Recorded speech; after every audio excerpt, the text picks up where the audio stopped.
Okay, good evening everyone, and welcome to the final part of the three-part series. Tonight, Prachan will focus on developing insight, and like I said yesterday, this is a interconnected series of talks. So I'll now make the request for Prachan to please deliver the Dhamma to us. Okay. Okay, let's start with some meditation. Close your eyes and think thoughts of goodwill. Goodwill is a wish for happiness, true happiness. A happiness that doesn't change, a happiness that doesn't disappoint. And because true happiness comes from within, when you wish for your own true happiness, it's not a selfish thought. So just pose that thought in the mind for a moment. May I be truly happy. May I understand the causes for true happiness and be willing and able to act on them.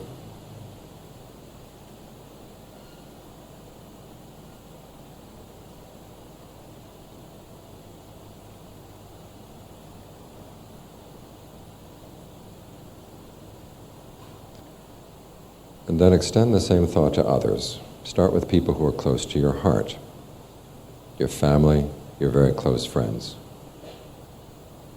May they find true happiness too.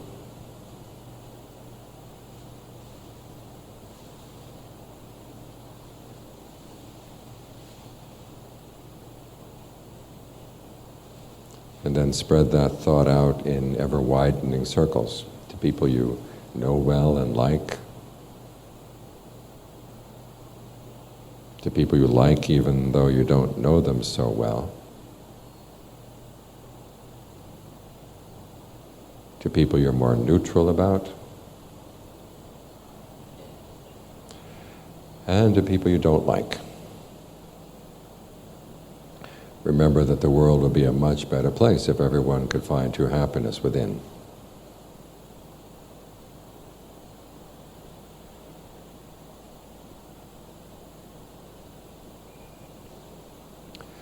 Spread thoughts of goodwill to people you don't even know.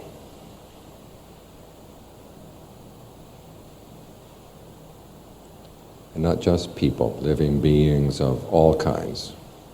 East, west, north, south, below and above, out to infinity.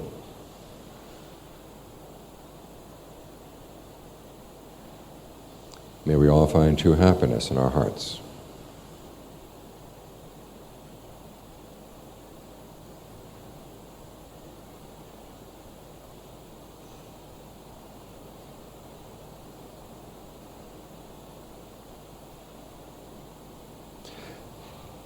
Now bring your attention to the breath. Take a couple of good, long, deep in and out breaths, and notice where you feel the sensation of breathing in the body.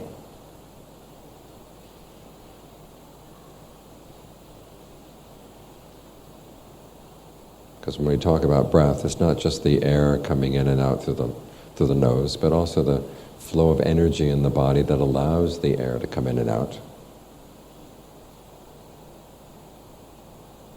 You can feel that anywhere in the body at all, because it relates to all the nerves in the body.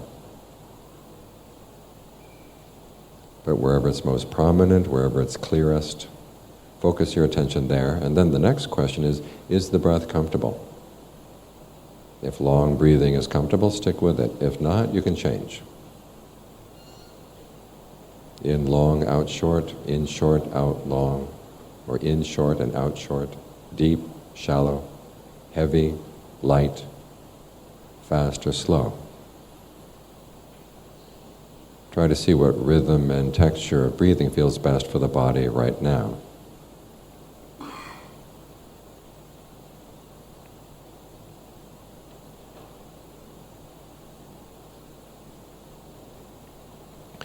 If your attention wanders away from the breath, just drop whatever thought you have in mind and you'll be back at the breath again. But it wanders off 10 times, 100 times, just drop the thought 10 times and 100 times, you'll be back. Each time you come back, try to breathe in a way that's especially gratifying, especially comfortable, as a way of rewarding yourself to come back, for coming back. That way the mind is more likely to want to come back.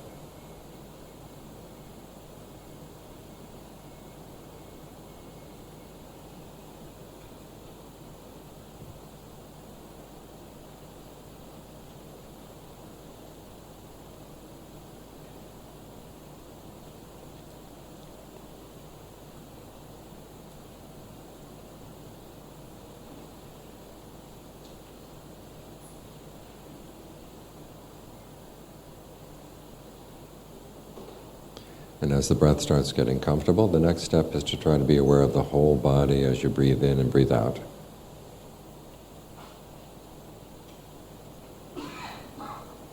To give the mind a more solid foundation. And you build up to that first by going through the body section by section. Start around the navel, down in the middle of the abdomen. Locate that part of the body in your awareness. Watch it for a while as you breathe in, breathe out, to see what kind of breathing feels good there. And if there's any tension or tightness in that part of the body, allow it to relax.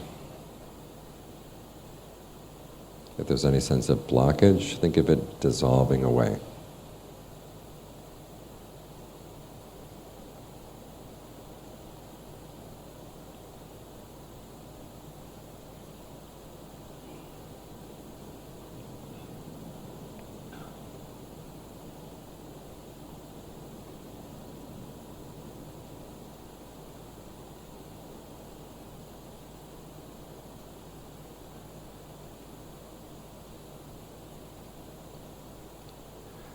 Now bring your attention up to the middle of the chest and follow the same 3 steps there. In other words, 1, locate that part of the body in your awareness.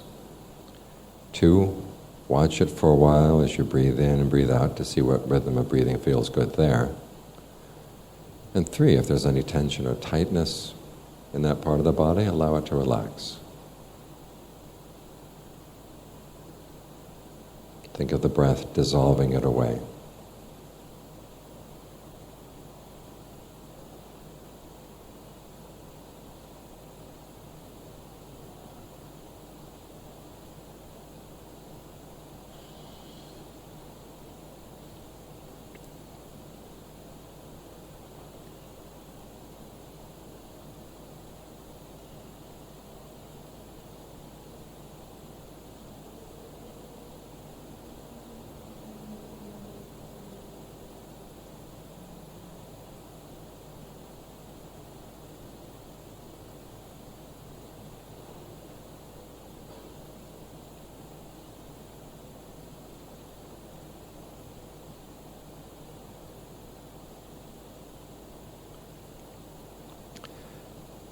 Now move your attention to the middle of the head. As you breathe in, think of the energy entering not only through the nose, but also through the eyes, the ears. In from the back of the head, down from the top of the head, going deep into the brain. And as you breathe out, think of it radiating out from the head in all directions, dissolving any patterns of tension you may feel in any part of the head, in the jaws, in the forehead, around the eyes.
You move your attention at the back of the neck, right at the base of the skull.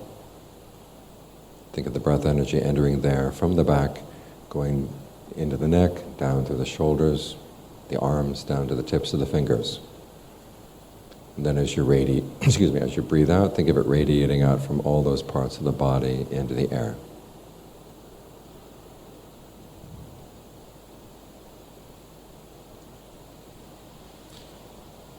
If you sense that one arm is holding more tension than the other arm, or one shoulder more tension than the other shoulder, allow that side to relax, to bring things into balance.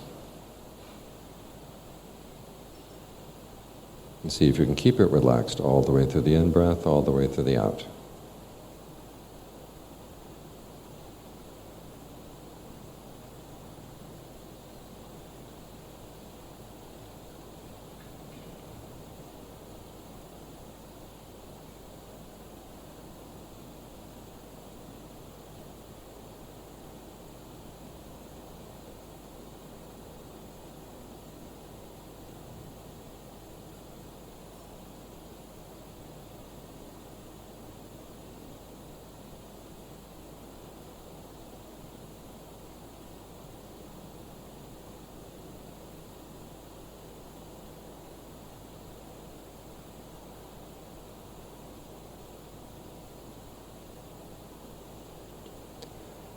Now keeping your attention focused to the back of the neck. This time as you breathe in, think the breath energy entering there and going down both sides of the spine, down to the tailbone. And as you breathe out, think of it radiating out from the entire back into the air.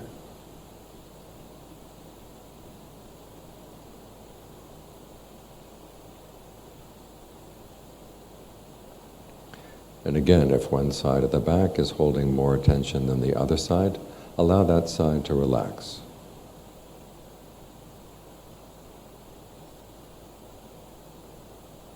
And see if it can stay relaxed all the way through the in-breath, all the way through the out.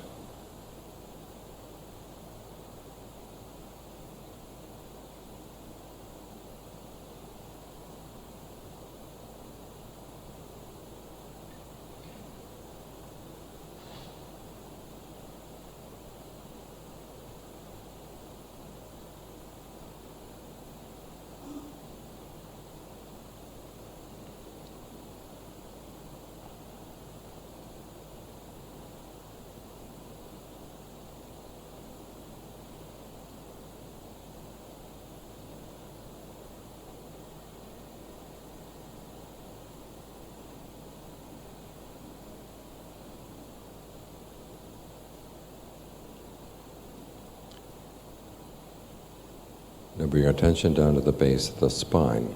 As you breathe in, think of the energy entering there, going down through the hips, the legs, down to the tips of the toes. And as you breathe out, think of it radiating out from all those parts of the body into the air.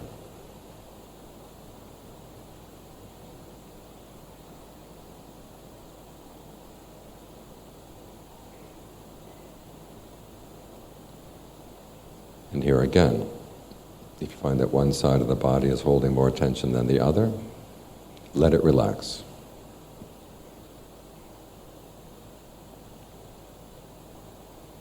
Make sure that no new tension builds up as you breathe in.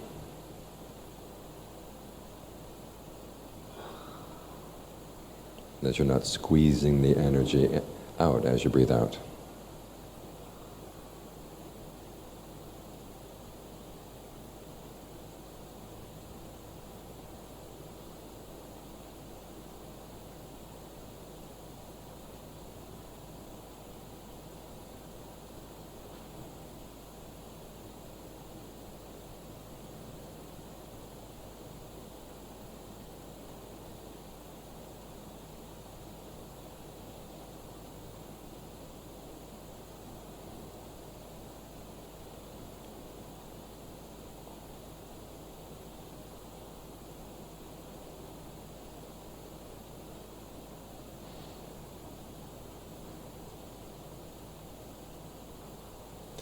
That completes one cycle in the survey of the body. If you were meditating on your own, you could go through the body as many times as you like, as quickly or as slowly as you'd like. But for right now, choose just one spot that seems most congenial, most comfortable, most interesting. Focus your attention there, and then think of your awareness spreading out from that spot to fill the whole body. So you're aware of the whole body as you breathe in, the whole body as you breathe out. Think of the breath energies in the body all working together, all the different parts of the body.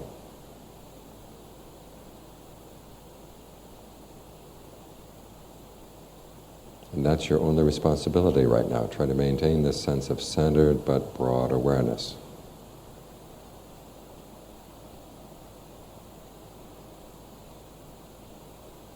Allow the breath to find whatever rhythm feels good.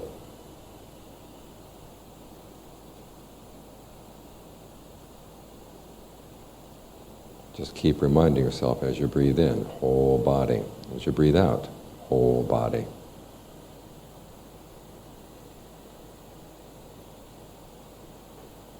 There's nowhere else you have to go right now, nothing else you have to think about.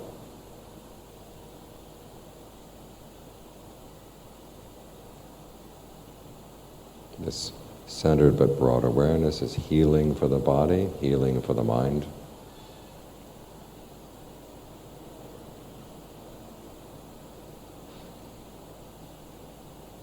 It provides a good basis for insight to arise. So make sure that this basis, this foundation is strong.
Now, before you leave meditation, think thoughts of goodwill once more.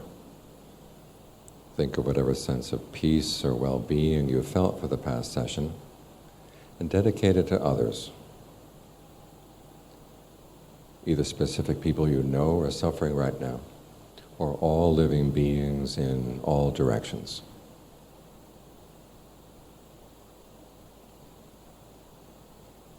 May we all find peace and well-being in our hearts.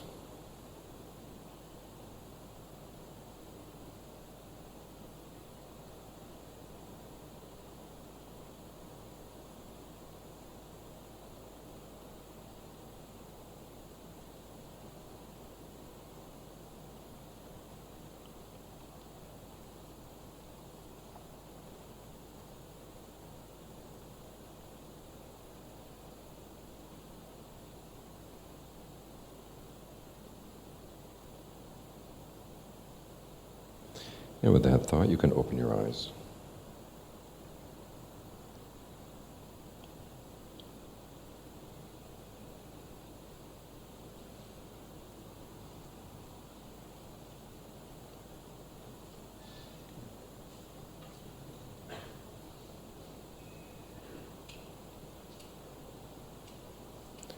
Actually, keep the lights down. It's nicer dark. Turn them off. That's fine.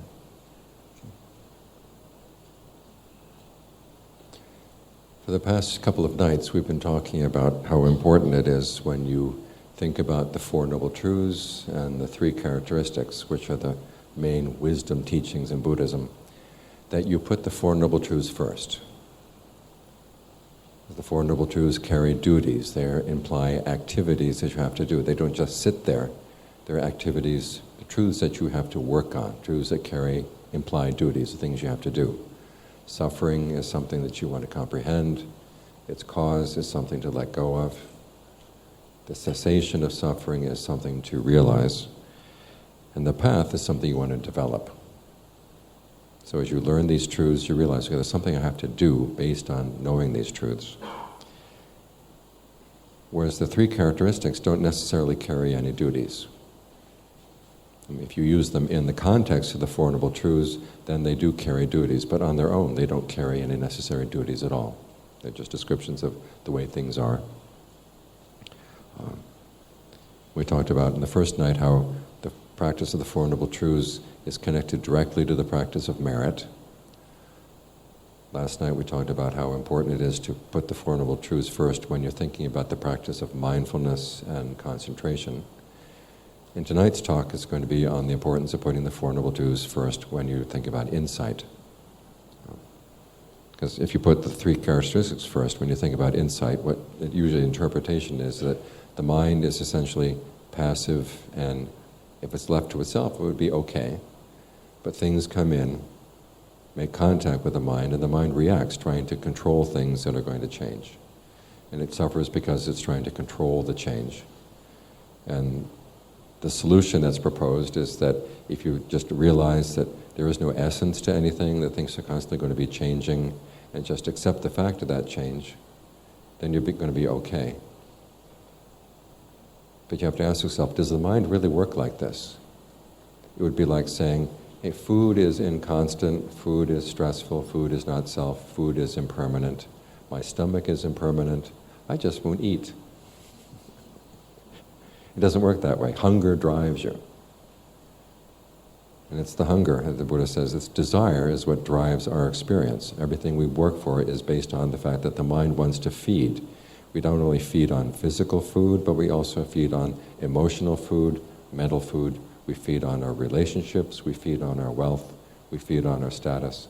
The mind is constantly looking for something to feed on. And as the Buddha said, this feeding is what he means by the word clinging, and clinging is suffering. This is what we're trying to put an end to. So it sounds a little scary. He's going to say, you're not going to feed anymore. But instead of just saying, stop eating and you'll be okay, he's saying, look, I'll show you how you can achieve a state where the mind feels no hunger, where it is totally satisfied. When there's no hunger, then there's going to be no clinging, and then there's the end of suffering. But that requires that you develop the path, that you develop it, and you learn how to comprehend suffering. In other words, that you act in line with the Four Noble Truths and their duties, to take the mind to that place where there is no hunger. So let's look at what it is that we feed on. As the Buddha said, we cling to what are called the 5 aggregates. Now it sounds like gravel, but it's not. The 5 aggregates are activities that we engage in. First there's the form of the body, which is constantly in active mode. The feelings of pleasure, pain, neither pleasure nor pain. Perceptions, these are the labels you put on things. When you identify that's a fan, that's a light, that's a Buddha image, these are people around you. When you have those names that you give to things, it can either be a word or it can be an image that you hold in mind, those are perceptions. Then fabrication, the 4th aggregate, is how you put things together. When you sort of fabricate your experience, in a minute we'll get to the point that basically you're fabricating everything. There's an intentional element in everything that you do, because intention lies at the basis of fabrication. And then finally, the 5th aggregate is consciousness at the senses, your awareness of sight, sound, smells, taste, tactile sensations. That first contact and awareness as things hit the senses. We feed on these things. And as we feed on these things, that's what the suffering is. Now, why did the Buddha choose these 5 things to focus on? And it's because these are the activities that are most directly related to the way we eat. And eating is our basic activity. Again, physical or mental. Think for a moment, when you're hungry, first there's form, the form of the body. In other words, the body is right here, something that needs nourishment. And then there's the form of the potential foods outside. That's form. Feeling, you've got the feeling of hunger, which is painful. And then the feeling of fullness, which is pleasant. And then the feeling of being too full, which is not pleasant again. But you want to find something to give that sense of fullness. So you look outside and you try to identify, 1, what kind of hunger do I have right now? And 2, what outside can I feed on that will satisfy that hunger? Like if you have a hunger for pizza, that's one kind of hunger. If you have a hunger for a good relationship, that's another kind of hunger. You're looking for different kinds of food. And when you think about when you're a very small child, when you first learn about the world, when you're crawling around and you find something, what do you do first? You grab it, put it in your mouth, see if it's food. That's our first thing. And that's how we identify what is edible and what is not edible. And the same thing with our relationships. We find some people you can feed on and other people you cannot feed on. But it's our sense of looking for something to feed on. That's the first thing that drives us, and that's the first thing that we use our perceptions about. That's, okay, is this food? What kind of food is this? What kind of hunger is this good for? That's what the perception is. And fabrication is the activity of, say you get some kind of food. The question is, what do you do with it in order to eat it? If you get a raw potato, you can't just eat it as it is. You have to cook it first. The things you have to do. And if you don't have any food yet, what do you do to find the food? All of this is fabrication. This is the intentional element, going out and changing your environment so that you can feed off of it. And finally, consciousness is your awareness of all these things as they're happening. Now, all these things are necessary when we eat. And because eating is so central to being a being, these are the basic activities that the mind engages in. Everything else grows out of this. And so, when the Buddha says, hey, you're suffering because of these things, part of the mind says, wait a minute, no, this is how I get my food. I don't want to let go of this yet. And so what the Buddha first has you do is find a better kind of food. And that's why we practice the path. You can learn how to feed off of generosity, learn how to feed off of virtue, learn particularly how to feed off of concentration. Like we explained last night, concentration also is composed of these 5 aggregates. You've got the form of the body, the breath. You've got the feeling of pleasure that you're trying to create as you stay with the breath. You've got the perception, which is the image you hold in mind as you stay with the breathing. What kind of image do you think of when you think of the breath? And then fabrication is how you talk to yourself about the breath. Is the breath comfortable? Is it not comfortable? If it's not comfortable, how do I change? If once it's comfortable, how do I maintain it? All of this is fabrication. And then consciousness is basically your awareness of these things. So as a first step, the Buddha is saying, here's some better food to feed on, so that when you start looking at your old ways of feeding, you can decide, well, maybe I don't want to feed that way anymore. Maybe wealth isn't that good kind of a food. Maybe sex isn't that good kind of a food. Maybe the various things I've been looking for in my life, maybe they're not really good food for me. But the important thing is that you now have an alternative kind of food, so it's easier to peel away your attachment to the kinds of food that are not so skillful. As the Buddha said, and this is what insight is all about, is learning how to say no to certain kinds of clinging, certain kinds of feeding. And particularly you want to look at, well, what are the causes of suffering? Why do I cling? And the Buddha says it's because of craving. And craving, as he says, comes in two forms. One, there's a kind of craving where if you simply look at it, you see this is stupid, and you can let it go. There are other kinds of craving where you look at it and it looks right back. In other words, you look at it and say, no, this is stupid. So I'm going to eat this way anyhow. I don't care. And for that, he says, you have to make an effort. You can't just say, oh, this is coming and going and passing away, because it's going to come back and come back and come back. And you've got to do something so that you don't keep going for it. And in this case, he says, you have to exert a fabrication, which is what the path is all about. It's something that you fabricate, you put together, so the mind can understand why you don't want to feed on this. Now, what kind of feeding is the kind of feeding that you have to work on? Okay, the feeding that you don't have to work on, and think about physical food. Say you take something and immediately you get sick. It's obvious. Okay, you eat this, it's going to be bad for you. The next time you see it, you don't want to eat it again. When I was a child, there was one time we had ham for dinner. I threw it all up and I looked at the ham on the floor. And for years after that, I could not eat ham. All I could think about was vomit.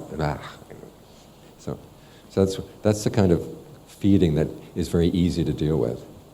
If it makes something makes you sick, doesn't taste good, or else you see that there is a direct connection, then you don't want to feed. Now there are other kinds that are not so obvious. One is the kind of feeding where, it makes you sick, you don't care. Years back, when I was still a layperson living in Chiang Mai, I was teaching at the university, and there was a group of us teachers at the university who really liked northern Thai food.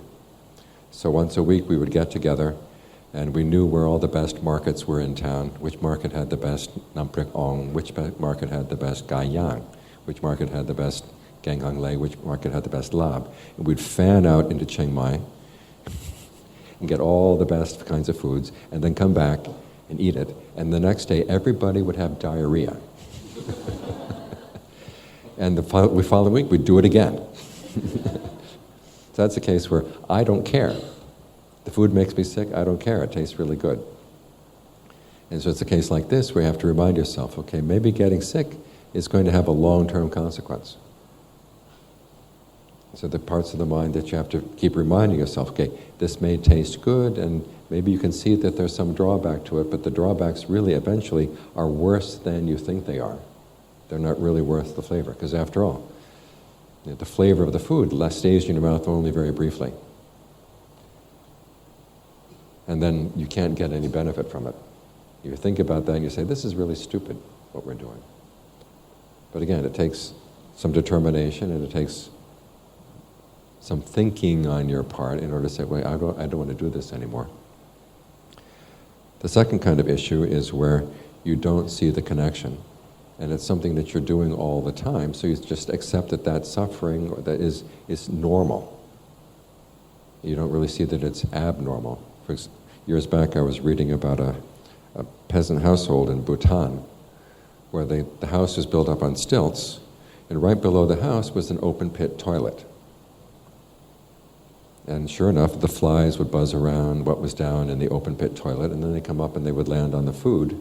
And the family was constantly suffering from diarrhea. And they didn't see the connection, because it was happening all the time. So this is one of the things where if you're doing something all the time, you don't see that it's harmful. And so this is one of the ways that this is why we need a teacher to say, hey, look, you don't have to do this all the time. this particular way that you're holding on to something. There's another option. You don't have to feed this way. Again, this is one of the reasons why the Buddha gives you concentration. He says, feed on the concentration for a while, and then compare it with the pleasure you get from other things. And you find, okay, when you're feeding on concentration, it doesn't have the bad effects to say that you might have feeding off of breaking a precept, or feeding off of lust, feeding off of anger, feeding off of any unskillful state of mind. The third kind of food that's hard to say no to is sugar, or things like sugar. In other words, you take it, you don't get sick, seems okay. 40 years down the line, when they're wheeling you into the hospital to do heart surgery, they said it was because you were eating all that sugar. But you didn't see it at the time. Sometimes these things have long-term consequences. But again, if you can learn how to say no to the sugar for a while, after a couple of weeks, sugar actually smells bad. I had to learn this the hard way. They took me in for a CAT scan on my heart and said, whoops, 70% occlusion in the artery. It's because you've been eating sugar. And I wanted to go back to my stupid self and when I was 20 years old and say, hey, stop the sugar, okay? But it was too late by that point. So this is, again, why it's good to have a teacher to point out that, okay, these things are harmful to you. And then you have to have the sense that, okay, you really do care. This is what heedfulness is all about, is that you care about the fact that things that you like can cause harm. So you'd rather see that, okay, I don't want to cause that harm, so I've got to go back and look at the things I like. And again, it requires that you have alternative sources of food, which is what the concentration is for, which is what virtue is for, which is why insight doesn't just happen. You can't take people just off the street and say, okay, just be okay with everything that changes and that'll be insight. That's not insight. Insight comes from seeing, okay, I eat in this way, but I don't have to. And when I don't eat in this way, then I don't suffer the way I did before. So this is what it means. This is why you have to exert a fabrication on some kinds of ways that the mind feeds. And then give you some examples. The Buddha basically says, when you're trying to get over an addictive way of thinking, for example, you may be addicted to anger, you may be addicted to lust, you may be addicted to greed, you may be addicted to status. Look at it, one, as an addiction. He says there are 5 steps to understanding this, if you want to get beyond it. The first step is to just see, when does this arise? Is anger always there in the mind? Is greed always there in the mind? These things come and go. And sometimes they come and go more quickly than you might think. Now, for example, with lust, you basically say, okay, I'm going to say no to lust, and then after a while it comes back, and then it says, look, if you don't give in now, it's going to get stronger and stronger and stronger. It's going to build up until you can't stand it anymore. But if you actually look at it, it comes and it goes, and it comes and it goes, and it comes and it goes. It doesn't necessarily build up. The problem is the way the mind talks to itself. It says, hey, watch out, watch out, watch out. This is going to come against you. If you don't act on this, you're going to get crazy. There are all kinds of excuses that the mind gives, and you have to say, well, no. There are people who can live without lust, and they're perfectly okay. Or with anger, we get attached to anger sometimes, or to sorrow, we hold on to grief. There was a famous case in Thailand many years back. There was a Jaukun, his name was Jaukun Ubali, and he was famous for having a sharp tongue, kind of like Tan King. In fact, in days like that, in the old days, high-ranking people said they live at home and nobody could curse them, and they go to hear Jaukun Ubali curse them. They felt at ease. So there was this one woman who went to see him one time, and she had lost her only son. He was 20 years old, and he died unexpectedly, and she was just overcome with grief. And she said, I can't think of anything else. All I can think about is my grief for my son. He says, you're just saying that to show off to other people. She was shocked that he said that. She felt insulted, and she didn't even bow down. She just left. Went home and thought about it. This is horrible. How can Jaukun Ubali say that I'm doing this just to show off to other people? This is really horrible, what he said. And then after 2 hours, she realized she hadn't thought of her son for 2 hours. All because you think about how nasty Jaukun Ubali was. So she went back, she bowed down. So it shows that even though we think we're holding one thought in mind all the time, it's not always there. So the Buddha says the first thing you want to look for is, when does this come, when does this go? Is this thought that's eating away at my mind always there? If it's not always there, then when it comes, what comes with it? What sparks it? And sometimes you see that things that spark an unskillful thought are really very minor. You wake up in the morning with a little bit of a headache. All of a sudden you go to anger. Or you feel tired. All of a sudden you go to lust. Just little tiny feelings in the body can spark these things. And it's not necessarily that you have to see something bad in order to feel anger. Sometimes you're just in an angry mood and you want to find something you want to be angry about. The same with lust, the same with greed. And this is why they have Amazon.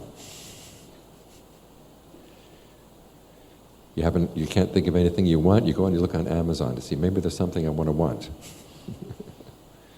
So you're the one who's looking for trouble, basically. And you want to see that. And you see that when you see that these things come, and see them when they go.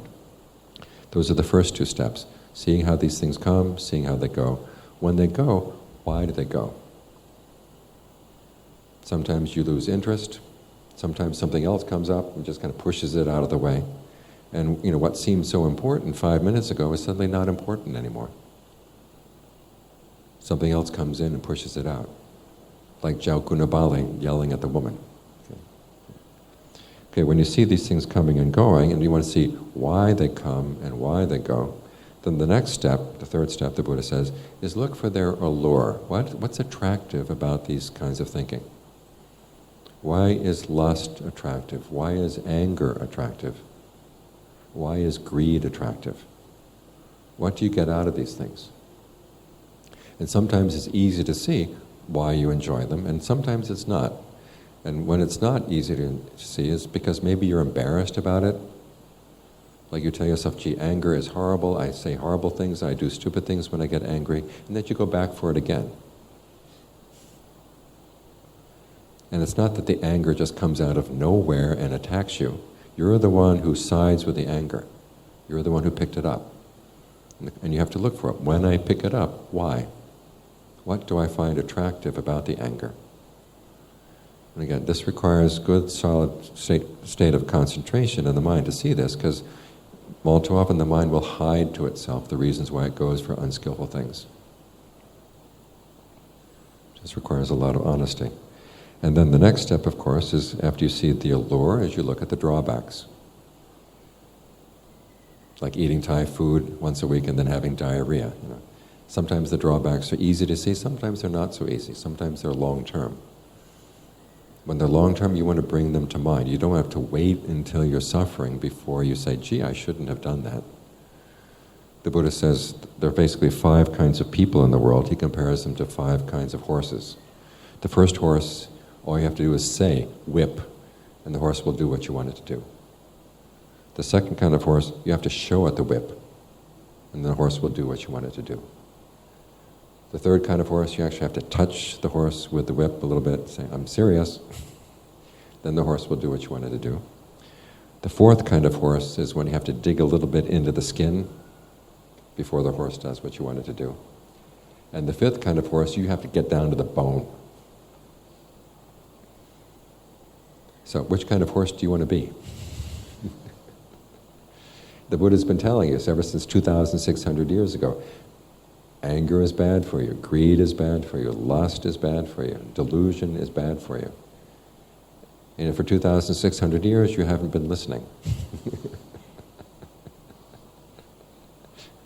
Some people ask sometimes, why is it that people in the time of the Buddha, all they had to do was listen to the Dharma one time and they became awakened? And whereas now you listen to the Dharma how many times and it's not happening? That's because the Buddha was gathering all the flowers, all the fruits that were already ripe. Whereas we were the unripe fruits. Who knows where we were at that time? But here we still have, the Dharma is still around. And so here's our opportunity to say, well, do I want to wait until I really suffer more? Have I had enough suffering Do I want to change? And so look very carefully at the drawbacks of your unskillful thinking and compare them with the allure. Is it really worth it? And it's in this case of thinking about the drawbacks, this is where the Buddha brings in that teaching about the three, what we call the three characteristics. He never used the word characteristic, and this is important. When we think three characteristics, we think, well, this is something essential about this microphone. This is the way the microphone actually is. And this is the truth about the microphone. It's inconstant, it's stressful, it's not self. But the Buddha didn't use the word characteristic. He used the word perception. It was, what label do you apply? And in this case, you're applying the label to look at the drawbacks, to remind yourself, okay, yes, this thing does have its drawbacks, or clinging to this has its drawbacks. The microphone on its own is no real problem, right? But if I cling to the microphone, and after the talk someone says, okay, let go of the microphone, I said, no, I'm going to hold on to this microphone all night, okay, then we've got a problem. Okay. So you want to look at the drawbacks of clinging to this. And you apply the perception of, one, this microphone is inconstant. Its use for you is not going to last. Now, the word anicca is sometimes translated as impermanent, but that doesn't really get to the fact of why is it stressful. You know that mountains are impermanent. You can still build a house on the mountain, right, and feel secure. You know that Singapore is impermanent, but you still feel okay about living in Singapore. But you realize that things are inconstant. They're undependable. They could change at any time. That's what the Buddha is trying to point to.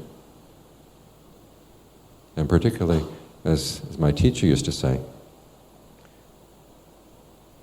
I'll tell you a story about Sebastian. One of Sebastian's very first letters to my teacher was back in 1980s. And he said, I practice the Dharma by seeing everything is impermanent, stressful, and not self. And as my teacher said, write back to him and say, things outside, that's not the problem. It's not that they are impermanent, stressful, not self. It's your own mind is inconstant, stressful, and not self. Look at where the real problem is coming from. And so you look at, the act of clinging to this. Okay, this clinging is inconstant. Even if you cling to something that is constant, and there are cases where people meditate and they have their first experience of awakening and they cling to it. They're clinging to something that is constant, but the fact of clinging is because the clinging is inconstant. That's stressful. The clinging comes and it goes. So you want to see, okay, this is inconstant. I can't really depend on it. And the next question is, if you can't depend on it, is it easeful or is it stressful to hold on? Well, it's stressful. It's like sitting in a chair where the legs are not even. If you're not careful, you tip over. So this is inconstancy. This is why inconstancy is stressful. And then if something is inconstant and stressful, is this a place where you're going to find true happiness? Well, no. If there's no true happiness there, why do you want to claim it? Why do you want to hold on? Now notice, and this is what the meaning of not self is. It's not worth holding on to. It's not claiming as yours. Notice, the Buddha is not saying there is no self. The one time he was asked, is there a self, is there no self? He didn't answer. He said, whichever way you answer it, you're going to get into wrong view. So when he's talking about not self, he's not talking about sort of a metaphysical issue. He's making a value judgment. Is this worth claiming as you? Is this worth claiming as yourself? This act of clinging that you do, should you really want to hold on to this? And the Buddha says, if you can perceive it's not worth it, then you can let go. You're making a value judgment. Remember, clinging itself is a value judgment. You hold on to things because it's worth the effort. But the Buddha wants you to see, okay, there is an effort that goes into everything you fabricate, because all of these aggregates that you are focusing on, as he says, they come from potentials in the past, but you have to do something in the present moment to turn them into food for the mind. For example, say you're sitting and meditating. You have a pain in your knee. Now, there are lots of different things you could do with the pain and the need. The pain is there maybe because of past karma, but you can sit there and make yourself miserable because of the pain, or you can learn how not to focus on the pain and you're okay. Or you can learn how to focus on the pain in a way in which it says, I want to understand this pain. I'm not going to be a victim of the pain. I want to understand it. That changes your relationship. And as the Buddha says when he's describing dependent co-arising, it's your present intention comes before your experience of karmic stuff coming in from the past. And so it's your intention as you approach something, that's going to make all the difference. You think about you're fixing your food. What kind of food are you fixing? You could sit there. Years back we had a meditation session. It was outside under the trees and it was a lovely day. And there was a nice breeze off from the west. There's nice shade from the trees.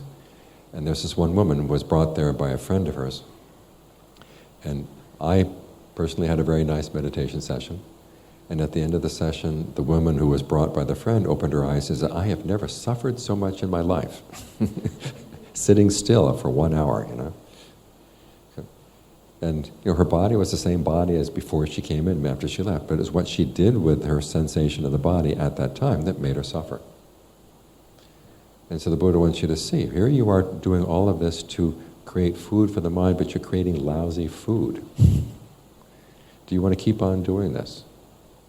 Is this really something that you want to keep on doing? Is it really something that you want to hold on to? Or is it something you want to let go? Because in clinging, we're holding on to the aggregates. One, we're holding on to the potentials coming in from the past. Two, we're holding on to the act of fabrication in the present moment. And three, we're holding on to the anticipation. This is going to be good. I'm going to get something good out of this. And insight is basically saying, no, you're not getting anything good. It's like getting chickens. Suppose you have some chickens. You say, okay, I'm going to feed the chickens. And because of them, when the chickens get big, they're going to give eggs. So, in other words, potentials coming in from the past. Now I'm going to work with these things. I'm going to develop these potentials in hopes that I'm going to get something good out of them. Now our problem as human beings is that we have very poor judgment about what to feed on, what not to feed on. So it turns out that our first problem is, okay, we get the chickens, they get big enough to give eggs, but then we eat everything that comes out of the chicken. Whether it's chicken eggs or chicken shit, we eat it all. And the Buddha is basically saying, hey, you know, just choose the eggs. That's his first lesson.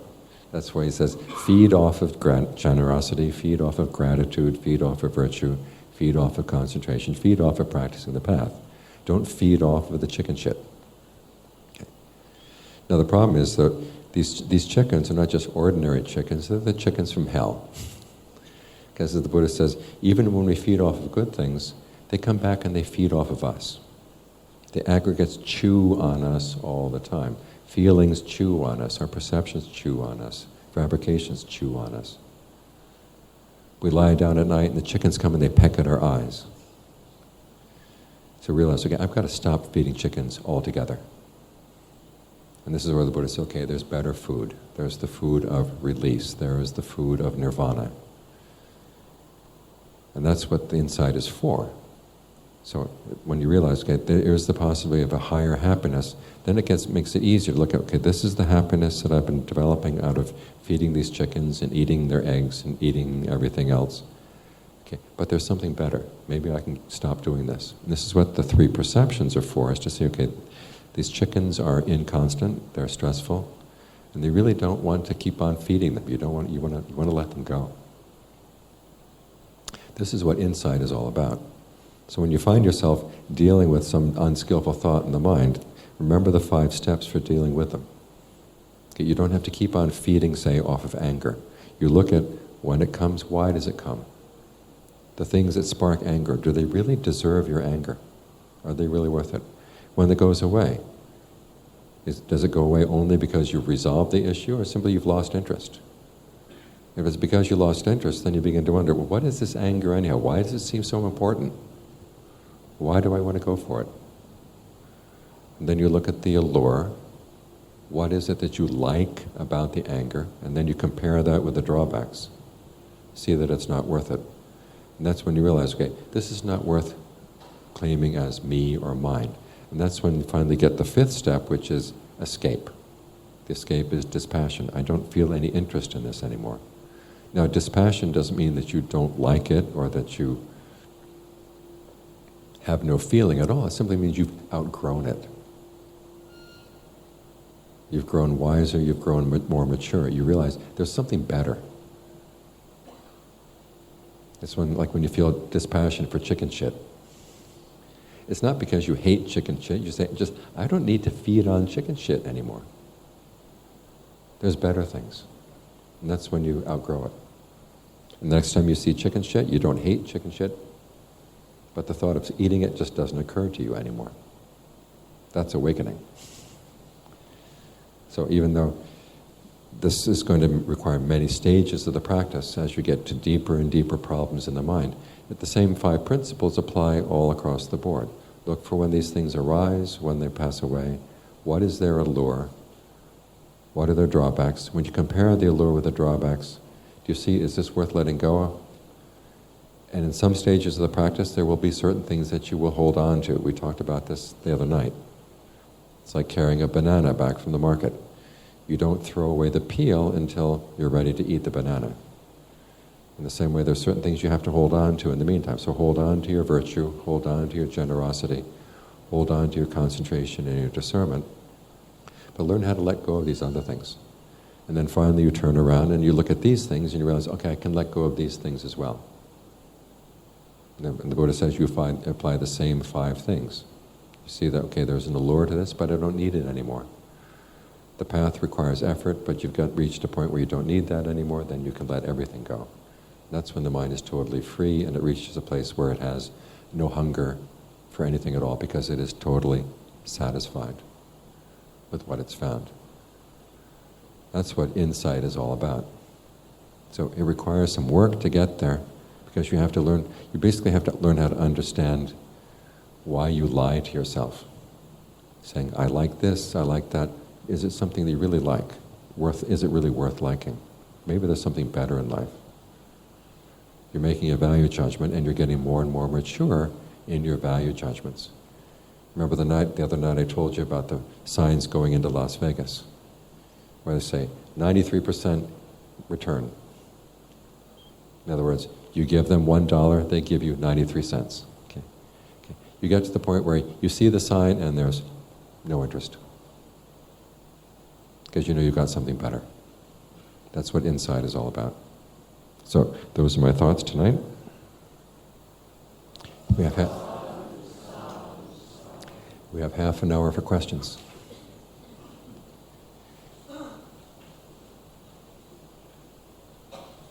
So, can you get the paper around everybody who wants it? There are some papers around, so those who would like to write your questions, please do, and pass it up to the people in front of you.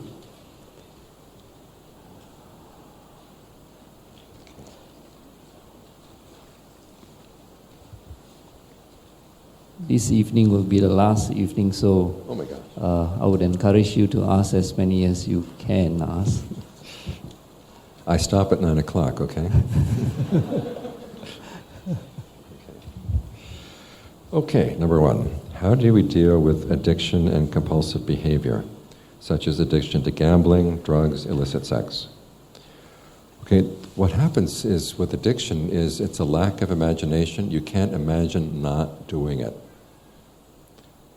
So the first thing you have to do is learn to imagine yourself, okay, I can give this up. And then you have to replace it with another pleasure.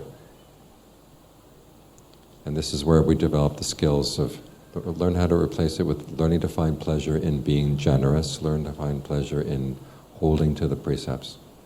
In other words, give yourself an alternative pleasure, an alternative skill. This is why they have to take people who have addictions and sort of sit them down and say, okay, this is something you can do. Because so much of your mind is basically saying, you can't say no, you can't say no. And if you don't give in tonight, it's going to give in tomorrow night. Or if you don't give in right Now, it's going to be a long, long discussion, but you're going to give in anyhow. One of the things it'll say, okay, you're going to give in 5 minutes, so stop fighting. That's one of the worst tricks that the mind plays on itself. Basically says, okay, it's going to be easy for both of us if you stop fighting, okay? And you have to say, I don't know about 5 minutes from now, but right now I'm going to say no. And 5 minutes later you say, okay, I'm still going to say no for right now. And show it that you mean business. And then after a while you make it through the whole night. The next morning when you wake up, remind yourself, I am so glad I did not give in last night. And take pride in that fact. So the next time you feel tempted, you say, remember how good you felt when you didn't give in? Okay. You'll feel really good tomorrow morning. So watch out for that one voice that says, you're going to give in anyhow, so give in now and make it easy. That's the best way to deal with this. But you also have to give yourself an alternative kind of pleasure. Oftentimes when you're feeling tense about giving in to an addiction, your hands start getting tense. So the first thing you think of is relax your hands. Relax your feet. And then you start feeling them tensing up again, relax again. That gives you an alternative pleasure to deal with these things. Second question, what is the Buddhist view on psychiatric illness? It is a problem of the brain or the mind. It can be either one. In other words, it can be a result of a physical problem, in which case sometimes taking medicine will help. Sometimes it's a result of past karma, which has an effect, again, on the way the mind talks to itself. And sometimes there's there's possession. There's a spirit that's after you because of bad karma you've done with that spirit in the past. In which case you say, okay, whoever you are, I want to dedicate merit to you and let me have a normal life so that I can make merit and dedicate the merit to you. My teacher had a student one time who had what in the West we'd call Tourette's syndrome, where you just yell at people for no real reason at all. And she couldn't live with anyone. And she came to him one afternoon, brought a glass of sugarcane juice. He took one sip and then he gave the rest to her and said, okay, finish this. So she drank it and all of a sudden she started yelling. And my teacher said, okay, what are you doing in here? Why are you bothering this woman? He actually started talking to the spirit. And the spirit said, previous lifetimes she killed me, she did all these horrible things, and now I'm getting back at her. And he said, if you keep getting back at her like this, next time around she's going to come back and she's going to get revenge on you. Do you want that? No. Okay. How about you let her have a normal life and she'll dedicate merit to you, and that way you both benefit. Is that okay? Okay. And that was the end. That was the end of her Tourette syndrome. So this is also a possible cause of illness. So again, it's a karmic issue. Sometimes it's the brain, sometimes it's the mind, sometimes it's a diluted spirit. And so you try whatever works. I will never be able to answer all these questions tonight. So just.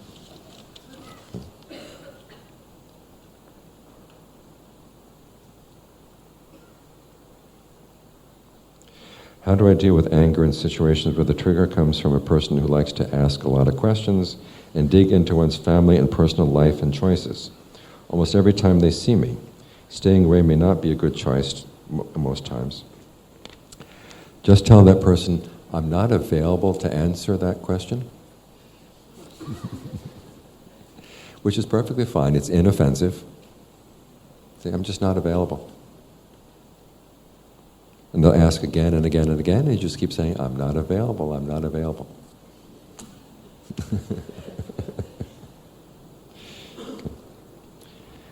Teachings a bit, okay. Would you consider holding a meditation retreat for us in Singapore? Would you consider coming back here more often to give us more Dharma talks? I could consider it, but I don't know if I could actually do it. I have a monastery I'm responsible for. My Dharma talks are on dharmatalks.org. You can listen to thousands of Dharma talks whenever you want. Okay. seems that in this practice there is a tendency to avoid meeting some of my friends, even close ones, who care about me. I can't seem to tell if not meeting them is just me being selfish or am I developing skillful desires. What is your advice for developing seclusion in lay life? Okay, this is one of those cases where if you want to have some seclusion, just tell your friends, I'm going to need some time by myself. Hope you don't take offense. It's not that I don't like you, it's just that my mind needs some work, I need some more seclusion. In other words, give them the opportunity to know that, okay, it's not because you don't like them, it's simply because you need the time. And tell them if you spend too much time with them, you might get irritable. So developing seclusion, tell the people, I'm doing this because I personally have this need right now, and when I'm feeling less need for seclusion, then I'm happy to continue the relationship. Is it true that only human beings can gain awakening? The answer is no. Heavenly beings can gain awakening too. There are many cases in the canon of Devas and Brahmas gaining awakening. Listen to the living Dharma talks by the Buddha. If so, does the human cosmology discount other planets in the universe? Now, it does require a Buddha who can actually get to that other planet if they're going to gain awakening. And they may have their own Buddhas, but we don't know about them. So do all Buddhas only emerge from planet Earth? And the answer is no. The Buddhas in other places too. But don't worry about the beings on other planets. Worry about yourself, okay?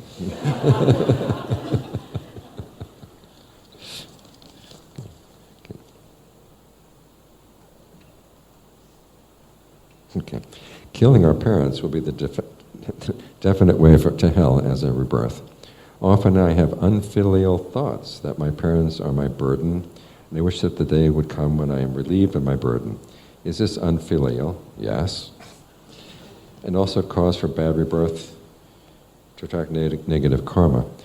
The question is, don't act on those thoughts. So those thoughts are going to come into your mind willy-nilly anyhow. Again, think of the mind as being like a committee, and lots of different members of the committee will propose different ideas. You're not responsible for everything that gets proposed in the committee, okay? But you are responsible for which thought you say, yeah. So when you think about, gee, I wish my parents would hurry up and go, say, I don't need to think about that thought yet. When they go, then I'll probably miss them, and then I'll feel guilty. So when the thought arises, say, I don't need to go there. And again, I'm not available for that thought. I don't need that. So don't be afraid that the thought appears, but don't act on it.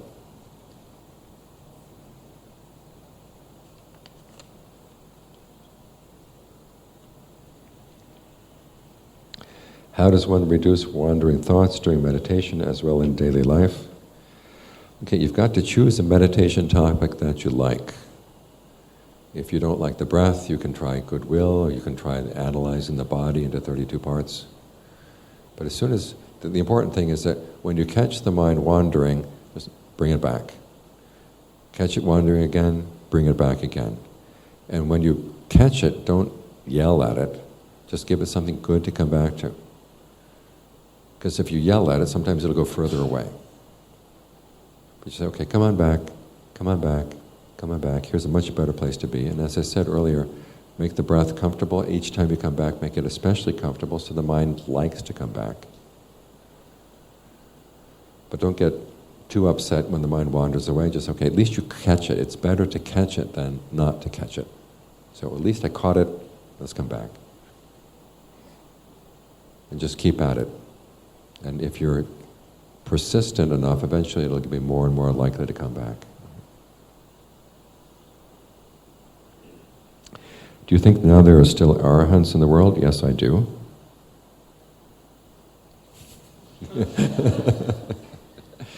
Now, the ones are, my opinion as who is an arahant and who is not, that's my own personal opinion. And the problem is that you can't really know who else is an arahant. You can be inspired by certain people, But the important thing is, the question is, are you anywhere near that? Okay, you work on yourself. That's the only way you're going to know for sure if there's an arhat in the world, is when you become one yourself. But take inspiration from people who you find inspiring. And as the Buddha said, as long as people are practicing the Dharma in line with the Dharma, the world will not be empty of arahants. So keep on practicing the Dharma, and that'll be your guarantee there's an arahant someplace.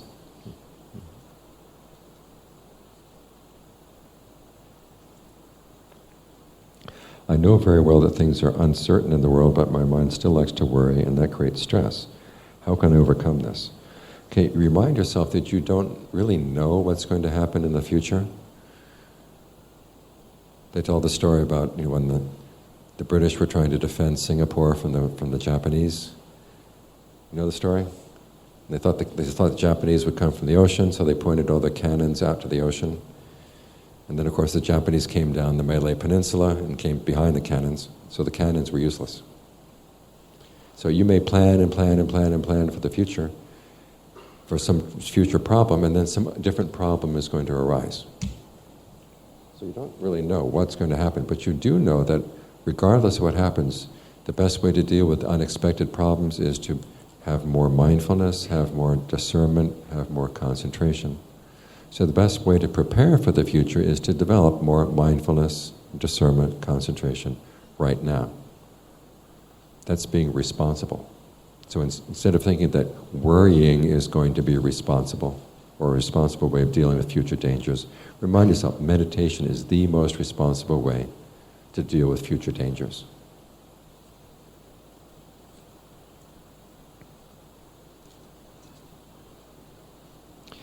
Is it a good practice to always think of our body, feeling, perceptions, thoughts, and consciousness as not self? This body is not self, not self, not self. Feeling is not self, not self. Wait until... Use the perception of not self when you feel attracted to something unskillful. You say this attraction to something that is unskillful is not self. But in the meantime, remember the Buddha says, yourself is your own mainstay, yourself. Have a sense of identifying with the practice. The person who wants to practice, the person who wants to gain awakening. Identify with that person. And keep up that identity until you don't need it anymore. So be selective in where you apply self and not self. And learn how to be more skillful in how you apply those perceptions. Because the only point where you need to think of everything as being not self is when you're on the verge of becoming an arahant. Up to that point, you will still need a sense of self to practice. And to that sense, okay, I can do this and I can benefit from this. That sense of self is something you want to maintain. So in the meantime, be selective in how you apply that perception.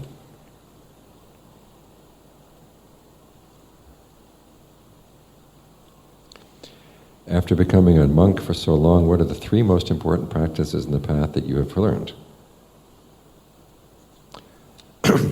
Virtue, concentration, discernment. There's nothing better. And it's just getting into the details. That's where it gets more complicated. But the Buddha didn't teach anything in excess, and there's nothing lacking in his teaching. Those are the important things to know. As I mentioned last night, staying with Ajahn Fuang, he said the 2 things he kept saying over and over again was be observant and use your ingenuity. Being observant is part of developing mindfulness and concentration. Ingenuity is developing your discernment. So it all comes back to the same principles. Ajahn Lee's breath meditation teachings sound like Chinese Qigong and Hindu pranayama. Do you think they're very similar? Working with the energies in the body is neither Hindu nor Buddhist nor Chinese, it's universal. It's what he does with the method. He uses the method to gain awakening. And Qigong is for longevity, right? Pranayama is for gaining union with Brahma. Ajahn Lee's method is for gaining awakening. It's the purpose that they're used for, which is different. But there are many similarities in working with the energies. But it's the question is, what do you do with that skill? And that's where his teaching is different. John Lee's breath meditation talks about breath energy, but the Buddha doesn't seem to have mentioned breath energy in the Anapanasati Sutta. How do you reconcile this? Okay, the Buddha didn't describe everything in the Dharma, in all the suttas. As he said, if something is in line with his teachings and does not conflict with his teachings, that too is Dharma. Now in the Anapanasati Sutta, the Buddha says, be alert to long breathing, short breathing. Try to be aware of the whole body as you breathe in. In other suttas, he talks about when the mind settles down, and in the first jhana, and you get a sense of rapture or pleasure, you spread that through the body. Now, working with the breath energies is one way of spreading that sense of rapture and this sense of pleasure through the body. So it's in line with the teachings, even though the Buddha didn't mention it. The Buddha didn't claim to have sole possession of the Dharma. One of the basic principles of the forest tradition is if it doesn't have to be in the text for it to be Dharma. If you use a technique and you find that your defilements get less, that technique is Dharma. It doesn't have to appear in the books. Gosh, they keep coming.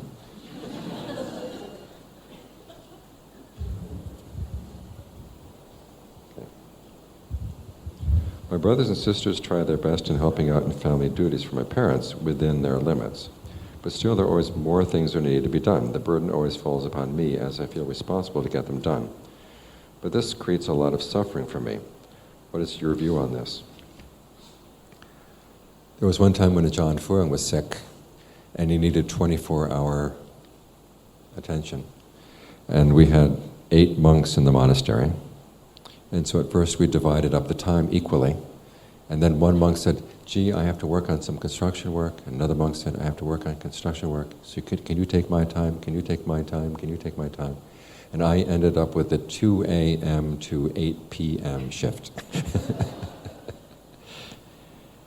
And I learned a lot of Dharma doing that. Getting up at 2 a.m., around 3 a.m., I was getting very groggy. I had to learn how not to fall asleep. And as the day wore on, I had to learn how not to complain about the other monks who were shirking their duties. Saying, okay, this is my opportunity to pay back my parents. Okay. Because when my parents were looking after me, was anyone helping? Maybe sometimes there was some help, and maybe a lot of times there wasn't any help. The parents felt obliged to do this. So learn how to talk to yourself in a way that says, okay, this is my opportunity to repay my parents. And take joy in the fact that you are developing a perfection. It's not like you can't practice while you're helping other people. That too is a perfection. So take joy in that.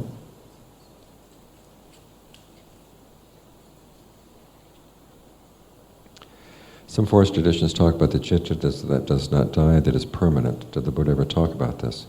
The Buddha talks about the citta gaining release. A release is something that lies outside of space and outside of time.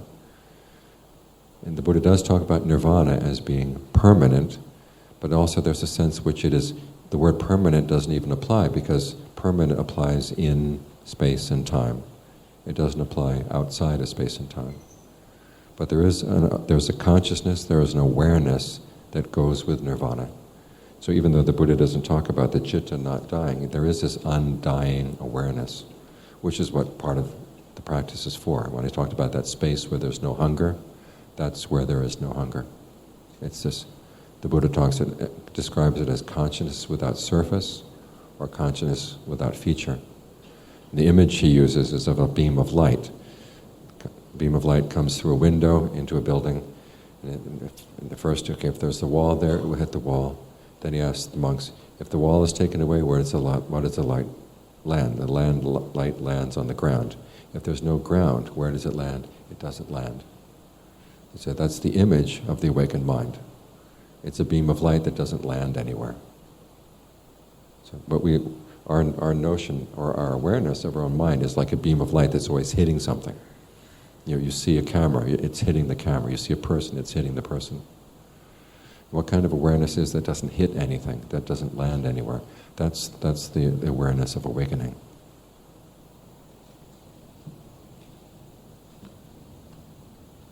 Okay.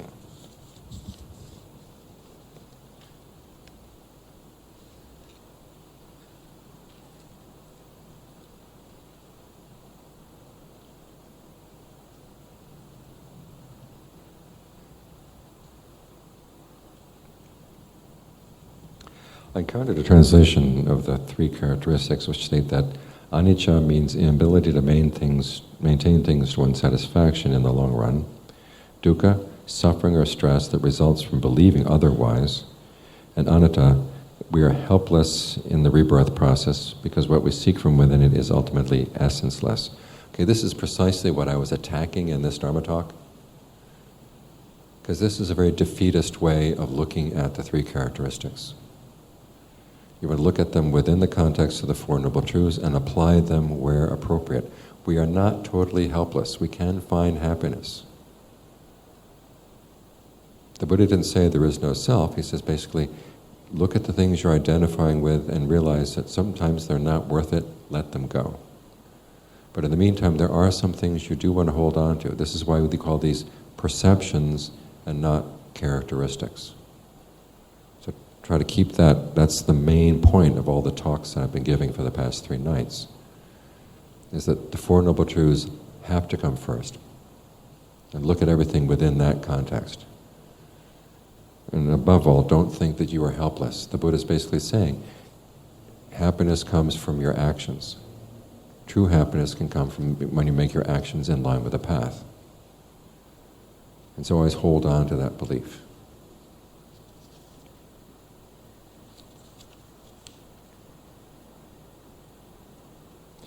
How to deal with illness and death in the Buddhist perspective.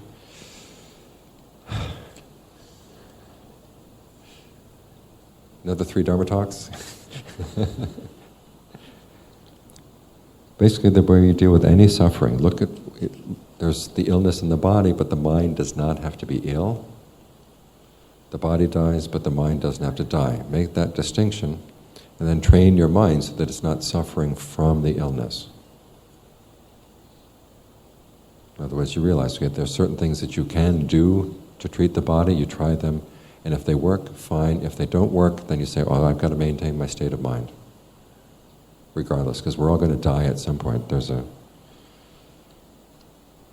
If you look at anyone's life story, they'll talk about how this so-and-so, got an education, got married, had children, had a job, had little illness here and there. In the beginning, the doctors could take care of it, but then it got heavier and heavier, and finally got to the point where no doctor could help at all. And you keep thinking about, okay, what would you do when you reach that point? You need your own mind to be trained. So train your mind now in being virtuous. Learn how to separate the mind from the issues of the body, because the mind is one thing, the body is something else. When you can pull that awareness away, then the illness comes and you're not going to suffer from it. And that's the important thing. There's a very good book on this topic. It's called Straight from the Heart by Ajahn Mahabua. It's a series of Dharma talks he gave to a woman who was suffering from cancer. It's available on the website dhammatalks.org. You might want to look at that.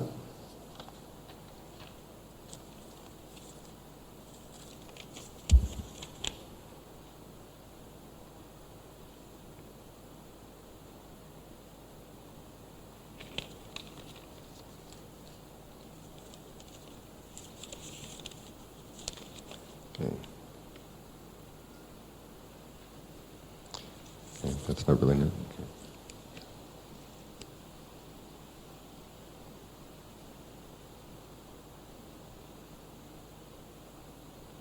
Dear sir, may I know the whole body? It's referring to which parts of the body? When we say whole body, it means everything. You start going section by section just so you can familiarize yourself with the different parts of the body. I start with the navel. John Lee would have you start at the back of the neck. You can start anywhere you like. And John Lee started with the back of the neck because he developed his method too after he had had a heart attack. And when you're suffering from heart disease, this is where the tension is most concentrated. So he was working on dissolving that first. But whatever your illness is, you can start anywhere you like, whatever you find appropriate. Before practicing insight, does one need to practice the 4 elements as the foundation for insight? It is one of the ways you can develop insight, but it's not necessary. Some people gain insight based on the 5 aggregates, some on the 6 senses, some on dependent, co-arising, some on the elements. It's a very individual matter.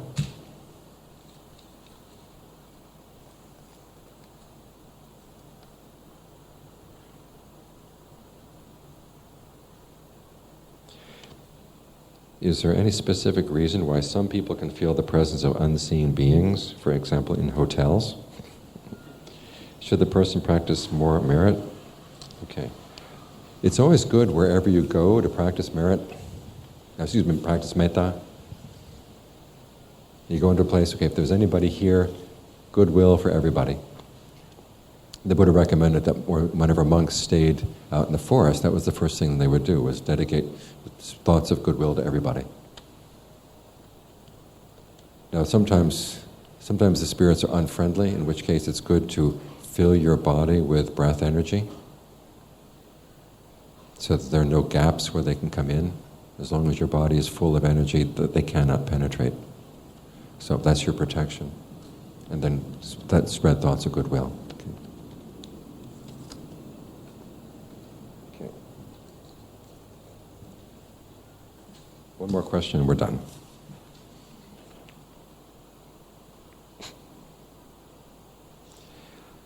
There are many Dharma books in the world. Please advise which book I should read first. Okay. Which Dharma book do you like the most? Okay. I have two favorite Dharma books. One is John Lee's Keeping the Breath in Mind. Keeping the Breath in Mind by John Lee. And the second one is the one I just mentioned just now, Straight from the Heart by Ajahn Mahabua.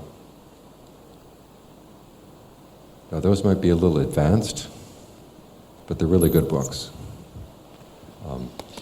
For a good book to begin with, there's a little tiny book called The Buddha's Teachings by the current speaker. And it's available on dhammatalks.org. That gives you just a very quick introduction to the important points. And then from there you can go as you like. Okay, well thank you for your attention. Sadhu, sadhu, sadhu.